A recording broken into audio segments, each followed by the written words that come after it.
तो इस वीडियो में हम देखने वाले हैं, अगर जिसको कमर दर्द प्रॉब्लम रहती है, स्लिप डिस्क की प्रॉब्लम रहती है, तो हम कोई भी वर्कआउट करने के बाद में या कभी भी आपको अगर मालिश की ज़रूरत हो, एक्यूप्रेशर की ज़रूरत हो, तो कहाँ कहाँ हम प्रेशर कर सकते हैं ये मैंने बताया आपको। लेकिन अगर आपको अलग से जैसे कमर की अगर मालिश करनी हो तो किस तरह से आप कर सकते हैं, तो इस वीडियो में हम देखने वाले हैं। तो इसमें हम देखेंगे, देखो इस तरह से आपको लेटवा देना है जिसको कमर दर्द प्रॉब्लम रहती है। और जो ये स्पाइनल कॉर्ड है उस पर कभी भी डायरेक्ट इस तरह से प्रेशर नहीं करना है आपको। इसके दोनों साइड, जो बीच में जो रीढ़ की हड्डी होती है उसके दोनों साइड में आपको इस तरह से दोनों अंगूठे से साइड में प्रेस करना है। इस तरह से दोनों साइड से आपको इस तरह से प्रेस करते हुए ऊपर की साइड जाना है और फिर नीचे की साइड आना है। इसी तरह से आप कभी भी जो बीच में जो कॉर्ड होती है, जिसको स्पाइनल की प्रॉब्लम रहती है, जिसको स्लिप डिस्क की प्रॉब्लम रहती है या कमर दर्द जिसको प्रॉब्लम रहती है, उसको डायरेक्ट यहाँ पर कभी प्रेस ना करें। उससे आपका कमर दर्द बढ़ सकता है, स्लिप डिस्क की प्रॉब्लम बढ़ सकती है। इस तरह से आपको धीरे धीरे प्रेस करते हुए ऊपर की साइड जाना आपको। और आप हाथों से इस तरह से कर सकते हैं, लेकिन दोनों साइड से कीजिएगा। इसी तरह से बीच में जो स्पाइनल कॉर्ड रहती है, जो रीढ़ की हड्डी रहती है, उसको आपको नहीं करना है। इस तरह से यहाँ आपको गर्दन तक यहाँ तक जाना है इस तरह से, फिर वापस इसी तरह से पीछे की साइड आ जाना है। यह रह गया इस तरह से कमर दर्द के लिए। फिर उसके बाद में हम अगर जिसको स्लिप डिस्क की प्रॉब्लम रहती है तो उसके जो ये पैर के पंजे होते हैं, तो इस पे आप सीधा इस तरह से आपको प्रेस करना है। जो पैर के नीचे वाला हिस्सा है जिसको पथरी बोलते हैं, उसको आपको इस तरह से दूसरे पैर से आपको प्रेस करना है। इसी तरह से दूसरे पैर को भी करना है। इसके बाद में आपको जो ये पिंडलियां हैं इस तरह से इसको वाइब्रेट करना है।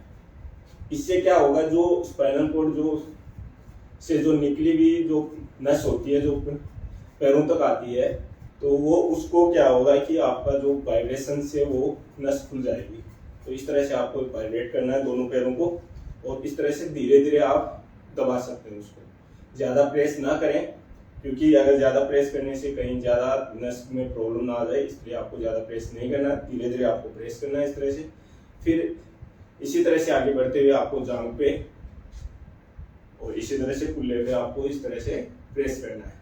तो इससे क्या होगा कि जो ये पूरी नस जो स्पाइनल कॉर्ड से निकली हुई है कमर दर्द वाली, तो ये पूरा आपका प्रेस करने से आपको वो ठीक हो जाएगी। धीरे धीरे अगर आप डेली इस तरह से मालिश करते हैं तो आपको जरूर उसमें रिलीफ मिलेगा, सहायता मिलेगी आपको कमर दर्द में, और स्लिप डिस्क में उसमें प्रॉब्लम धीरे धीरे कम हो जाएगी। तो इस तरह से आपको ये प्रेस करना है। तो इस तरह से यहाँ से प्रेस करना। फिर इसके बाद में आप दोनों हाथों से इस तरह से पैरों को पकड़ते हुए, अगर स्पाइनल की प्रॉब्लम ज्यादा है, स्लिप डिस्क की प्रॉब्लम ज्यादा है, तो जितना हो पाता उतना ही करें। अगर उसका पूरी तरह से ऐसे मूव होके पूरा अगर फोल्ड हो सकता है तो उसका धीरे धीरे फोल्ड करना है। कभी भी जोर जबरदस्ती ना करें, अगले को पूछते रहें कि ठीक है। फिर उसके बाद में इस तरह से पैरों को प्रेस करना है इस तरह से। फिर इस तरह से इसको आगे एक साइड प्रेस करना है। लेकिन इसमें ये ध्यान रखें कि कभी भी इतना ज्यादा ना करें कि अगले को दिक्कत ज्यादा बढ़ जाए। जितना तक सहन कर सकता है उतना ही वहां तक ही करें। इसको इस तरह से करना है, धीरे धीरे वापस ले आना है। इसके बाद में बैठने के बाद में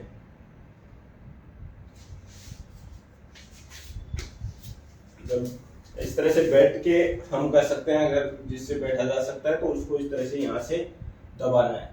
तो यहाँ से दबाने से क्या होगा कि जो रीढ़ की हड्डी है उस पर आपको प्रेस होगा और उसमें आपको रिलीफ मिलेगा, सहायता मिलेगी। इस तरह से हम उसको रिलीफ कर सकते हैं।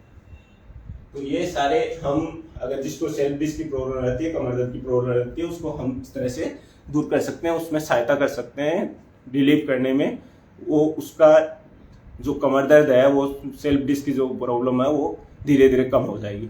तो ये वीडियो आपको अच्छा लगा तो इस चैनल को जरूर फॉलो करिएगा और ज़्यादा से ज़्यादा शेयर करिएगा। आप सभी को नमस्कार।